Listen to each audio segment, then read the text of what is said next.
Hello everybody, it's Daniel here, and today I'm bringing you GameX's 5 recommendations for Inside fans. It sounds like you've all been invited to join an exclusive club when I say it that way. Playdead's indie darling has taken the world by a storm in the past week, so we thought we'd come up with some suggestions for people looking for similar game experiences, with an emphasis on compelling atmospheres and subtle storytelling. This list is in no particular order, so we hope you try them all out, and we'll link and tell you where to find each game as we go along the list. First up, we have Unravel, from Coldwood Interactive and published by EA.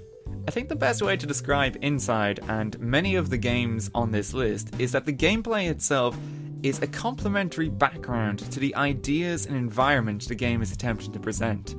Unravel is a really good example of this, as while its platforming is very unique through its yarn mechanics and the absolutely adorable hero Yarny, it's the environment and the subtle storytelling that makes the game stand out.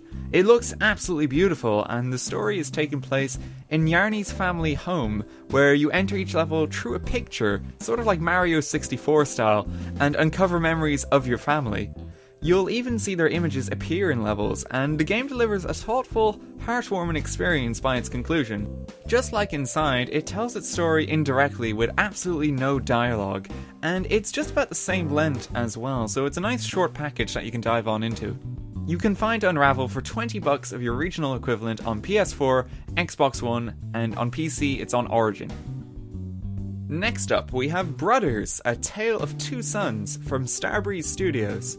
If you enjoyed how the plot of Inside unfolded as the gameplay progressed, then you will really love Brothers. This is a touching adventure game where you play the roles of two brothers, Nai and Naya, trying to save their dying father. And that might sound horribly depressing and very heavy when you say it like that, but the game is still filled with charm and a lot of humour and really satisfying simple mechanics, and it's here where it really shines. If you're playing on PC, you'll definitely want to use a controller for this one, because each stick of the controller controls one of the brothers, and each of the triggers lets them interact with the world, and that's it for the controls. Each has their own strengths, and you use them together to overcome the obstacles that they face, and their personalities are developed and established through their interactions, and it's really nicely done. There's no dialogue in this game either, yet you're still going to have the character's personality rounded by the end of your experience here. It's simple, refined storytelling that doesn't waste time on exposition, which is really refreshing in the same way that Inside is quite refreshing. You can find Brothers, A Tale of Two Sons on pretty much everywhere for $15 of your regional equivalent. Now if you'll excuse me, I'm going to earn an achievement by dropping this little girl's basketball down a well.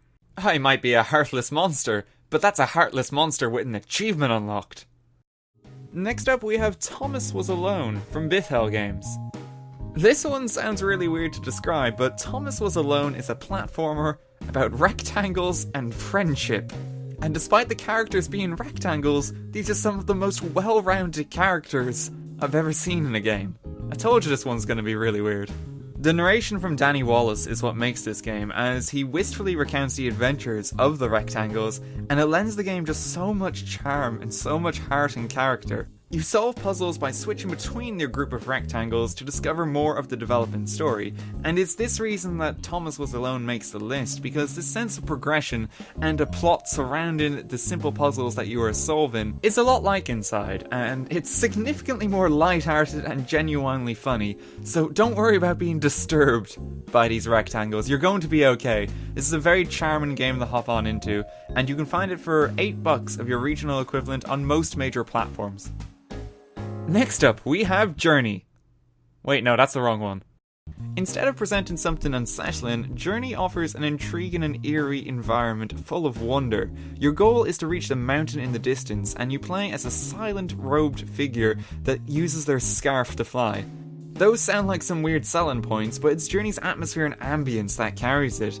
It looks absolutely incredible, and the sound design is so good. The multiplayer component in particular has to be praised, because you can't directly talk with anyone you encounter, and people sort of drift in and out of your game as you play. The closest comparison to describe this would be the multiplayer from Dark Souls, but instead of teaming up to fight unspeakable horrors, you might simply just drift across the sand together.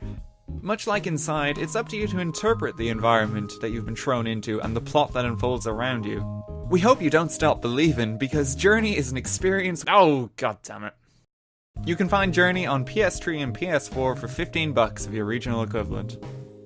Last up, we have Limbo, from the same guys as Inside. It's a bit of a no-brainer as a recommendation, but if you're coming to Inside without having played Playdead's previous title, then you should definitely give Limbo a go. The dark, unsettling atmosphere is ever present, with a monochrome aesthetic that just makes things even uneasier. The fact that you can't see any detail is quite unsettling in itself, but compounded on top of this is the few plot details you have. You're a small kid going in search of your sister in Limbo, and I don't know if I'd like to enter this place. You'll be solving puzzles and exploring in exactly the same manner as Inside, and you can find Limbo for $10 of your regional equivalent on pretty much everywhere. And those are just 5 game recommendations for fans of Inside looking for something along similar lines. If you're looking for even more gaming recommendations, you should hop on over to GameX.io. Once the site launches, you're going to be able to see a host of gaming recommendations based on your past gaming history. So if you've been playing nightmare fuel-inducing games such as Inside the last while, you're going to be able to get even more of those games. God help you, you poor person. I've been Daniel, thank you so much for watching this video, and I hope you have a great day.